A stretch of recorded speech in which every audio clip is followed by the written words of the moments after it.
Select ಆಗಿರೋ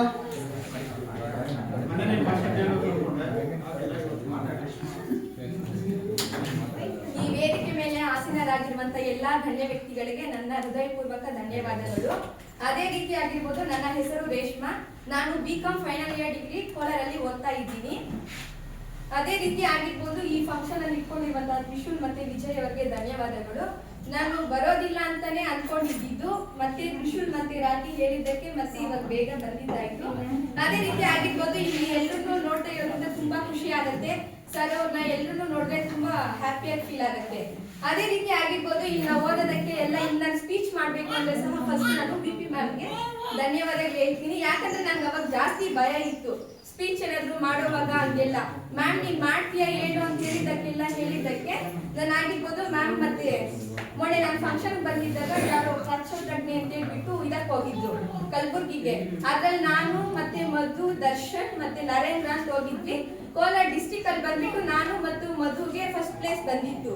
but state ಲೆವೆಲ್ಗೆ ನಮ್ಮನ್ನು ಕಳಿಸಿಲ್ಲ. ಅದು ತುಂಬಾ ಬೇಜಾರಾಯ್ತು. ಯಾಕಂದ್ರೆ ಇಲ್ಲಿ ಹೋಗಿದ್ದ ಹ್ಯಾಪಿ ಆಯ್ತು, ಬಟ್ ನಮ್ಗೆ ಆಪರ್ಚುನಿಟಿ ಅನ್ನೋದು ಸಿಕ್ಕಿಲ್ಲ. ಅದು ಸ್ವಲ್ಪ ಫೀಲ್ ಆಗುತ್ತೆ. ಬಟ್ ಇಲ್ಲಿ ನಾನು ಸ್ಪೀಚ್ ಏನಾದ್ರು ಮಾಡ್ಬೇಕು ಅಂತ ಹೇಳಿದ್ರೆ ಮ್ಯಾಮ್ಗೆ ಥ್ಯಾಂಕ್ಸ್ ಹೇಳ್ತೀನಿ. ಅವಾಗ ತುಂಬಾ ಭಯ ಇತ್ತು. ಮ್ಯಾಮಿಂದಲೇ ನಾನು ಸ್ಪೀಚ್ ಮಾಡೋದಕ್ಕಾಗಿರ್ಬೋದು, ಎಲ್ಲಾದ್ರೂ ಹೋಗಿರ್ಬೋದು, ಅಲ್ಲೆಲ್ಲ ಸ್ಪೀಚ್ ಮಾಡೋದ್ರೆ ಅಲ್ಲಿ ಫಸ್ಟ್ ಅಲ್ಲಿ ಇದೆಲ್ಲ ಮಾಡ್ತಾ ಇರ್ತೀವಿ. ಮ್ಯಾಮ್ಗೆ ನಾನು ಇದೆಲ್ಲ ಹೇಳ್ತೀನಿ. ಅದೇ ರೀತಿ ಆಗಿರ್ಬೋದು, ಇಲ್ಲಿ ನಾವು ಓದಿದಾಗೆಲ್ಲ ತುಂಬಾ ಭಯ ಆಗ್ತಾ ಇತ್ತು. ಇವಾಗ ಅಷ್ಟೇ ಸ್ಪೀಚ್ ಮಾಡ್ಬೇಕಂದ್ರೆ ಭಯ ಆಗ್ತಾ ಇದೆ. ಸರ್ ಅವ್ರು ಆಗಿರ್ಬೋದು, ಎಸ್ ಮೊನ್ನೆ ಕ್ಲೋಸ್ ಆಗಿದ್ರು. ಬಟ್ ಇಲ್ಲಿ ಫಸ್ಟ್ ನಾವು ಓದ್ತಾ ಇದ್ದವಾಗೆಲ್ಲ ಸರ್ ಏನ್ ಕ್ಲೋಸ್ ಆಗಿ ಇರ್ತಾ ಇರ್ಲಿಲ್ಲ. ಬಟ್ ಭಯ. ಮೊನ್ನೆ ಎಲ್ಲ ಬಂದಾಗೆಲ್ಲ ತುಂಬಾ ಹ್ಯಾಪಿ ಇತ್ತು. ಸರ್ ಅವ್ರು ಆಗಿರ್ಬೋದು ಕ್ಲೋಸ್ ಆಗಿ ಎಲ್ಲ ಮಾತಾಡಿದ್ರು ಎಲ್ಲ. ಮತ್ತೆ BP ಮ್ಯಾಮ್ನು ಕರೆದ್ರು, ಅವರು ಸಹ ಬಂದಿಲ್ಲ. ಗಾಯತ್ರಿ ಮ್ಯಾಮ್ ಅವ್ರು ಸಹ ತುಂಬಾ ಕ್ಲೋಸ್ ಆಗಿ ಎಲ್ಲ ಇದ್ರು. ಅದೇ ರೀತಿ ಆಗಿರ್ಬೋದು, ನಾವ್ ಇಲ್ಲಿ ಓದಿದಾಗ ಎಲ್ಲ ಸರ್ ಅವ್ರು ಹೇಳಿದಾಗ ನಮ್ಗೇನು ಗೊತ್ತಾಗ್ಲಿಲ್ಲ ಅವ್ರು ಏನೇನ್ ಹೇಳ್ತಾ ಇದ್ರು ಅಂತ ಇಲ್ಲ. ಬಟ್ ನಾನು ಇಲ್ಲಿ ಬಿಟ್ಟು ಮತ್ತೆ ಆಗಿರ್ಬೋದು ಇಲ್ಲಿ ಅಂದ್ರೆ ಸ್ಕೂಲಲ್ಲೆಲ್ಲ ಫಸ್ಟ್ ಬರ್ಬೇಕು ಅಂತ ಅವಾಗ ಸ್ವಾತಿ ಹೇಳ್ತಾ ಇದ್ರು, ಬೇಗ ಎದ್ದೇಳಿ ಓದಿ ಅಂತ. ಅದು ಸ್ವಲ್ಪ ಹೆಡ್ಡೇಕ್ ಇತ್ತು, ಓದ್ಕೊಳ್ತಾ ಇದ್ವಿ, ಅದಾಗ್ಲಿಲ್ಲ. ಮತ್ತೆ ನಾನು ಅನ್ಕೊಂಡು ಇವಾಗ ಆಗಿಲ್ಲ ಅಂದ್ರೂ ಪರವಾಗಿಲ್ಲ, ನೆಕ್ಸ್ಟ್ ಟೈಮ್ ಅನ್ನೋದು ಟಾಪರ್ ಆಗಿ ಇದ್ ಮಾಡ್ಲೇಬೇಕು ಅಂತ ಹೇಳ್ಬಿಟ್ಟು ಅವಾಗ ಅವನಿ ಕಾಲೇಜಲ್ಲಿ ಹೋಗಿ ಸೇರ್ಕೊಂಡ್ವಿ. ಅಲ್ಲಾಗಿರ್ಬೋದು, ಅಲ್ಲಿ ಪ್ರತಿಯೊಂದು ಯಾವ್ದಾದ್ರು ಫಂಕ್ಷನ್ ಇದ್ರೆ ಎಲ್ಲ ಕರಿತಾ ಇದ್ರು. ಹೋಗೆಲ್ಲ ಮಾಡಿದಾಗ ಸರ್ ಅವ್ರು ಹೇಳ್ತಾ ಇದ್ರು, ಯಾವ ಸ್ಕೂಲಲ್ಲಿ ನೀವು ಓದಿದ್ದು ಅಂತ. ಅವಾಗ ಹೇಳಿದೆ ಹಿಂಗೆ ವಿಪಾಶಿ ಸ್ಕೂಲಲ್ಲಿ ಸರ್ ಅಂತ ಹೇಳಿದಾಗ ಅವಾಗ ಎಲ್ರಿಗೂ ಹೇಳ್ತಾ ಇದ್ರು, ಅಲ್ಲಿ ನೋಡಿ ಎಷ್ಟು ಚೆನ್ನಾಗಿದ್ದಾರೋ, ಡಿಸಿಪ್ಲಿನ್ ಆಗಿದ್ದಾರೆ, ಹಂಗೆ ಇದ್ರಿ ಯಾರಾದ್ರೂ ಸರಿ ಅಷ್ಟೇ, ಈ ಗರ್ವ ಎಲ್ಲ ಯಾರು ಪಡಕ್ ಹೋಗ್ಬೇಡಿ ಅಂತೆಲ್ಲ ಸಹ ಚೆನ್ನಾಗಿ ಇದ್ ಮಾಡ್ತಾ ಇದ್ರು. ಅದೇ ರೀತಿ ಆಗಿರ್ಬೋದು, ಹಾರ್ಡ್ ವರ್ಕ್ ಮಾಡಿದೆ, ಕಾಲೇಜಲ್ಲಿ ಟಾಪರ್ ಆಗಿ ಬಂದೆ. ಅದೊಂದು ಹ್ಯಾಪಿಯಾಗಿ ಫೀಲ್ ಆಗುತ್ತೆ.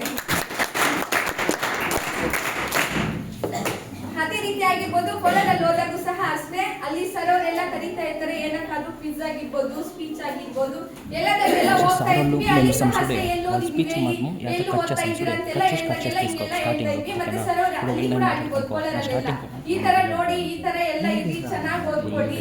ನಾವ್ ಇವಾಗ ಹೇಳ್ತೀವಿ ಓದೋದು ಯಾವ್ದು ಇಂಪಾರ್ಟೆಂಟ್ ಅಲ್ಲ, ಅದ್ರ ಜೊತೆಗೆ ಕ್ಯಾರೆಕ್ಟರ್ ಅನ್ನೋದೆಲ್ಲ ಜಾಸ್ತಿ ಇಂಪಾರ್ಟೆಂಟ್ ಆಗಿರುತ್ತೆ. ನೀವು ಸಹ ಅಷ್ಟೇ, ಈ ಲೈಫ್ ಅನ್ನೋದೆಲ್ಲ ಮತ್ತೆ ಬರಲ್ಲ. ಚೆನ್ನಾಗಿ ಓದ್ಕೊಳ್ಳಿ, ಅದ್ರ ಜೊತೆಗೆ ಎಂಜಾಯ್ ಮಾಡಿ. ಭಯ ಎಲ್ಲ ಬೇಡ, ಎಸ್ಎಲ್ಸಿ ಒಂದೇ ಸರಿ ಬರೋದಷ್ಟೇ. ಓದ್ಕೊಂಡು ಲೈಫಲ್ಲಿ ಸೆಟ್ಲ್ ಆಗಿ. ಇವಾಗ ಸರ್ ಅವರೆಲ್ಲ ಹೇಳಿದ್ರು, ಅವಾಗ ನಾವಿದ್ದಾಗ ಡಾಕ್ಟರ್ ಆಗ್ಬೇಕು, ಟೀಚರ್ ಆಗ್ಬೇಕು, ಅದು ಇದು ಅಂತ. ಅವಾಗ ನಮ್ಗೆ ಗೊತ್ತಾಗಿಲ್ಲ, ಏನೋ ಒಂದು ಬರಿಬೇಕಲ್ವಾ, ಬರಿತಾ ಇದೀವಿ ಅಂತಿದ್ದಾರೆ. ಬಟ್ ಇವಾಗ ಎಲ್ಲ ಗೊತ್ತಾಗತ್ತೆ, ಹೆಂಗ್ ಚೇಂಜ್ ಆಗ್ತಾ ಇರ್ತೀವಿ ಏನು ಅಂತೆಲ್ಲ. ನೀವು ಅಷ್ಟೇ ಒಂದು ಗೋಲ್ ಅನ್ನೋದು ಇಟ್ಕೊಳ್ಳಿ. ಇವಾಗ ಕಾಂಪಿಟೇಷನ್ ಅನ್ನೋದು ಸಹ ಜಾಸ್ತಿ ಇರತ್ತೆ. PUC ಎಲ್ಲ ಚೆನ್ನಾಗಿ ಓದ್ಕೊಂಡು ಟಾಪರ್ ಆಗೆಲ್ಲ ಒಳ್ಳೆ ಮಾರ್ಕ್ಸ್ ಎಲ್ಲ ತಗೊಂಡು, ಕ್ಯಾರೆಕ್ಟರ್ ಆಗಿರ್ಬೋದು ಎಲ್ಲ ಚೆನ್ನಾಗಿ ಇಟ್ಕೊಂಡು, ಒಳ್ಳೆ ಫ್ರೆಂಡ್ಸ್ ಜೊತೆ ಸೇರಿ ಲೈಫಲ್ಲಿ ಸೆಟ್ಲ್ ಆಗಿ. ಅದ್ರ ಜೊತೆಗೆ ನಿಮ್ ಕ್ಯಾರೆಕ್ಟರ್ ಅನ್ನೋದು ಸಹ ಇಂಪಾರ್ಟೆಂಟ್ ಆಗಿರುತ್ತೆ. ಪೇರೆಂಟ್ಸ್ಗೆ ಮತ್ತೆ ಟೀಚರ್ಸ್ಗೆ ಎಲ್ರಿಗೂ ಸಹ ರೆಸ್ಪೆಕ್ಟ್ ಅನ್ನೋದು ಕೊಟ್ರೆ ನೀವು ಲೈಫಲ್ಲಿ ಏನಾದರೂ ಅಚೀವ್ ಮಾಡ್ತೀರಾ.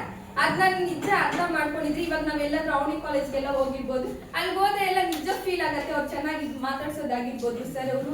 ಇಲ್ಲಿ ಹೆಂಗಿರ್ತಾರೋ ಅಲ್ಲಿ ಸಹ ಅಷ್ಟೇ ಕ್ಲೋಸ್ ಆಗಿರ್ತಾರೆ.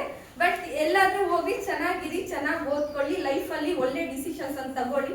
ಈ ಲೈಫ್ ಅನ್ನೋದು ಮತ್ತೆ ಬರಲ್ಲ. ಚೆನ್ನಾಗಿ ಓದ್ರಿ, ಟೈಮ್ ಎಲ್ಲ ಯಾವಾಗಲೂ ಅಷ್ಟೇ ವೇಸ್ಟ್ ಅನ್ನೋದು ಮಾಡಬೇಡಿ. ಅದೇ ರೀತಿ ಆಗಿರ್ಬೋದು, ಮ್ಯಾಮ್ ಅವ್ರನ್ನ ಎಲ್ಲರೂ ನೋಡಿದ್ದು, ಫ್ರೆಂಡ್ಸ್ ನೋಡಿದ್ದೆಲ್ಲ ಹ್ಯಾಪಿಯಾಗಿ ಫೀಲ್ ಆಗತ್ತೆ. ಇಷ್ಟು ಹೇಳಲು ಅವಕಾಶ ಕೊಟ್ಟಂತ ತಮ್ಮೆಲ್ಲರಿಗೂ ನನ್ನ